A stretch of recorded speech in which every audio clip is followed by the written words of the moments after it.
Il y a Mathieu Lefebvre, Aurore Berger, une parole très très forte aussi. Il y a Sylvain Maillard, Raphaël Antoven, comme Caroline Forest, comme Sophia Aram.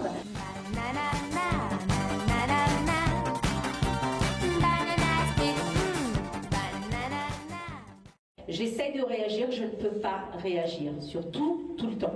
Il y a des associations qui le font. On a quand même en France, heureusement, par rapport à d'autres pays, par exemple comme la Belgique, on a un socle quand même, que ce soit dans les médias, des journalistes, des intellectuels, des écrivains, des responsables associatifs qui font quand même entendre leur voix. Et là, je vous ai mis un exemple de ce que j'avais fait. Alors, c'était juste avant sur France Inter. Un jour, sur France Inter, je suis interpellée et je vois un bandeau. Alors, je ne vous dis pas un bandeau, donc criminels palestiniens libérés d'otages. Donc, vous voyez, 200 otages palestiniens retrouvent leur liberté. Donc, évidemment, c'est insupportable.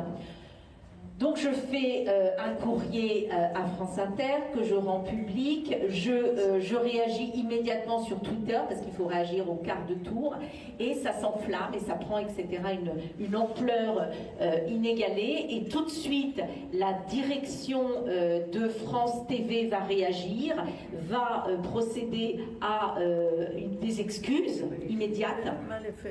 Je ne sais pas si vous vous rappelez, alors oui, le mal est fait, bien sûr, mais en tous les cas, ce qui fait que c'est passé, c'est-à-dire que cette erreur-là a été produite, j'ai eu au téléphone la responsable de la diffusion de ça, le numéro 2 de France TV, et elle s'est excusée platement et elle a assuré en tous les cas que le process qui avait conduit à ça serait révisé et que cette erreur-là ne serait plus jamais faite. C'est une petite goutte d'eau, une mini goutte d'eau.